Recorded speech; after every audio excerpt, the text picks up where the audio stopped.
একজন মানুষ কতটা নম্র এবং ভদ্র অধিক গুণের ব্যক্তি হলে এইভাবে শ্রেণীর মানুষের সাথে মিশতে পারে।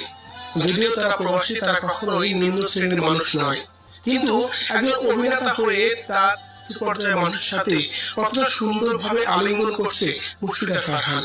তার অন্যয় বিনয় এবং তার হাসি মুখের কথা দেখলে যেন অবাক হয়েছে সোশ্যাল মিডিয়ার ভক্তরা। ভিউয়ার্স, বলছিলাম মুশফিকা ফারহানের কথা। সম্প্রতি সময়ে ওমরা করার জন্য তিনি গেছেন সৌদি আরবে, আর সেখানে বিভিন্ন শ্রেণীর মানুষের সাথে মিশছেন তিনি। বেশ কয়েকটি ভিডিও তার রীতিমতো সোশ্যাল মিডিয়ায় এখন ভাইরাল। তবে গতকাল থেকে একটি ভিডিও যেন ঘুরপাক খাচ্ছে টাইমলাইনে, যেখানে দেখা যাচ্ছে ওমরা করতে যাওয়ার পর সেখানে পরিচ্ছন্নতা কর্মীর সাথে কত সুন্দরভাবে আলিঙ্গন করছে এবং কি তাদের সাথে হাসি খুশি ভাবেই কথা বলছে ফারহান। ভিডিওটি দেখে বোঝা যাচ্ছে যে তার ব্যবহারে সেখানে থাকা